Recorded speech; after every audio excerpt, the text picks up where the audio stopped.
Dear Patriots, before the news starts, please subscribe to our patriotic channel by clicking the subscribe button. Give us a thumbs up to this video. Don't forget to leave your opinion below in the comments section. Share the news on Facebook and Twitter so your friends see it. Thank you. America has spoken right after the NFL united against Trump and America. They got the worst news imaginable. This Sunday, NFL players made a point to unite together against our president and our country. Players on nearly every team showed some form of protest and disrespect for our military men and women.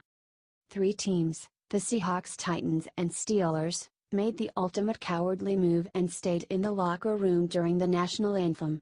Only one player on the Pittsburgh Steelers, Alejandro Villanueva, had the courage to go against orders from the coach and stand on the field for the anthem. Villanueva is a former Army Ranger who served 3 tours in Afghanistan and deserves to be commended for his actions. These entitled NFL millionaires seemed pretty proud of themselves for their disgraceful behavior, but after their performances ended Sunday, they got hit with a harsh dose of reality. Not only did ratings drop, stock shares of every single company that broadcast NFL games plummeted. Comcast, Walt Disney, Fox, CBS are all down between 1% to 8%. An article in The Hollywood Reporter reckons the drop in NFL ratings could trim the broadcaster's earnings by $200 million. Disney's ESPN, meanwhile, also continues to get hammered by cord cutting. Our president is standing with the majority of Americans on this issue. A Reuters poll found that 72% of Americans find kneeling during the anthem unpatriotic. Let's be honest, this isn't about race, inequality or police brutality. It's about selfish entitled egomaniacs just finding another way to play the victim. Sure, it's their right to choose not to participate in our national anthem, but where would they be if our military members chose not to participate in fighting for their freedom? Maybe they need to think about that.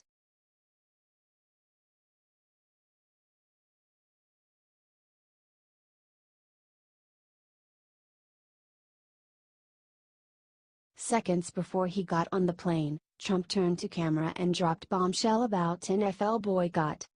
This whole weekend, if you turned on the mainstream media, there is almost a guarantee they were sitting there trying to call the president a racist just because he stood up to NFL anthem kneelers. Anyone who knows anything about this president knows he is not gonna put up with being labeled a racist when he is nothing of the sort. That's why moments before he climbed on board Marine One today, he stopped and gave an impromptu press briefing to clear it up once and for all. He explained his position of supporting troops and respecting football players. Then, at the last second, one of the reporters asked if it was a racial issue. President Trump stopped, turned to the camera and said, "I never said anything about race. This has nothing to do with race or anything else. This has to do with respect for our country and respect for our flag." He is right. There is nothing about this even remotely racial based.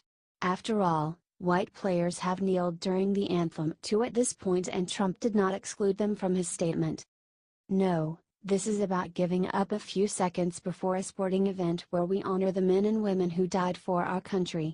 Trump knows this, and so do most Americans. The president has now done his part to clear up this whole mess. Now it's up to us to help him spread this everywhere and let him explain in his own words how not racist this really is.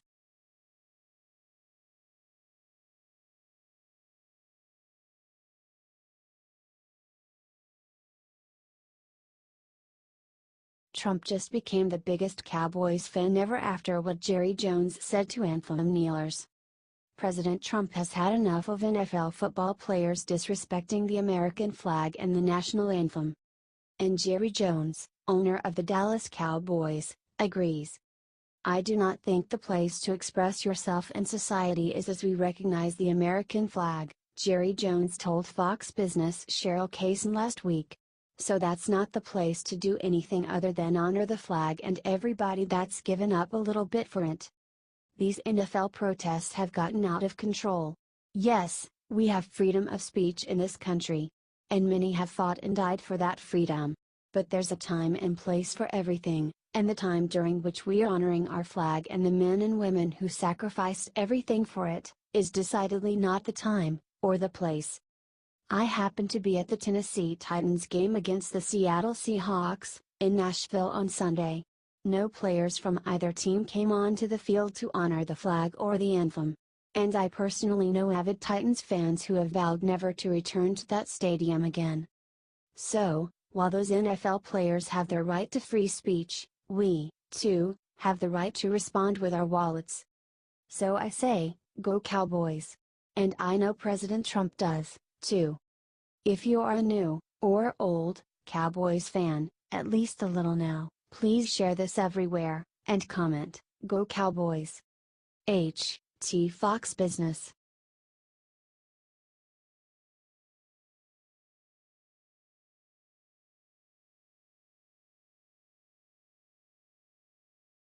Even bigger, with only minutes left, Trump just changed one massive thing in his travel ban.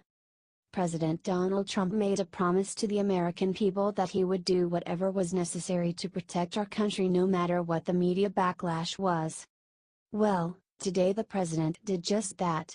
He just officially expanded his travel ban, which was set to expire next week, to include 3 new countries with a very interesting twist. They are not all Muslim nations. That's right, y'all. The president expanded his travel ban to cover the nations of North Korea, Venezuela, and Chad. The reason North Korea was added to the list is obvious enough. The reason for Venezuela being added is that they are entering a very bloody civil war right now. Chad has major issues with terrorism and is also a sensible addition. At the same time, the new travel ban will actually only ban people from North Korea, Yemen and Syria from entering the U.S. People traveling from the nations of Venezuela, Iran, Chad, Libya, and Somalia will still be able to travel to the U.S. but with extreme vetting and restrictions. The reason the left is gonna hate this more than anything is that it totally destroys the idea of a Muslim ban. After all, Venezuela is heavily Christian and North Korea is some kinda crazy religion that worships the Kim family. It's important for everyone to see this new law and what it will entail for the people around them. Help share this everywhere so people are prepared for ban number 2.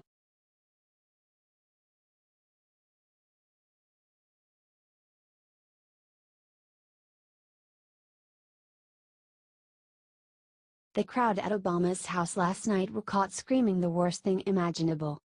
Barack Obama has been popping his head back into the media with little strategically placed interviews and tweets. And last night, outside of Obama's home in Greenwich nonetheless, a crowd did the most un-American thing possible. While Michelle and Barack were attempting to leave their house, they were ambushed by a mob of unrelenting fans. That's when it happened. The crowd was heard chanting, "Still my president." To be fair, Obama was not commanding them, but just the sentiment and the ferocity of these stalker fans is terrifying enough. I'm sorry, y'all, but that's just not right. Obama is absolutely not still the President of the United States. Once Trump's term is over, I will take the same position on him too. That's how the country works after all. I take no offense to "Not My President" bumper stickers. Each side buys them from time to time. However, these rabid Obamanites have already shown their devotion to their perceived leader. If nothing else, it's insane that these people are allowed to crowd into a neighborhood at all. This needs to stop. The cult followings, the burning cars, the blocking streets, and now this fantasy of alternative presidents. Show people that Americans as a whole stand against it by helping spread this video to everyone. People need to see this side of the population so we know what we are actually up against.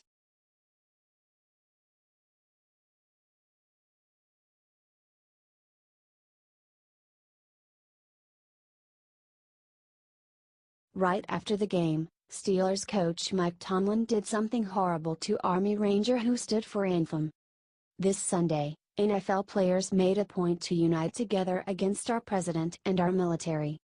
The Pittsburgh Steelers made the ultimate cowardly move and stayed in the locker room during the national anthem.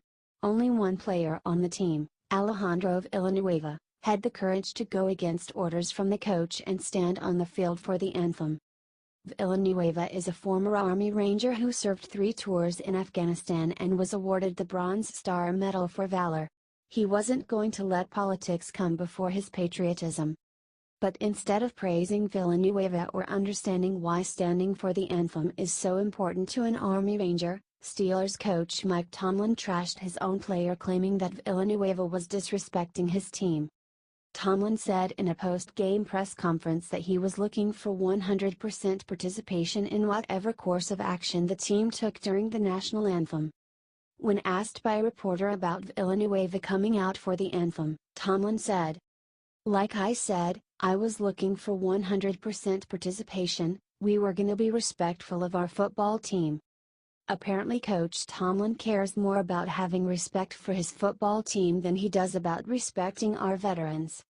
Tomlin also took a sideswipe at President Trump, saying that he didn't appreciate being dragged into politics this weekend. Someone needs to remind Tomlin that it wasn't Trump who inserted politics into football. You can thank your whiny, entitled, attention-seeking football players for that.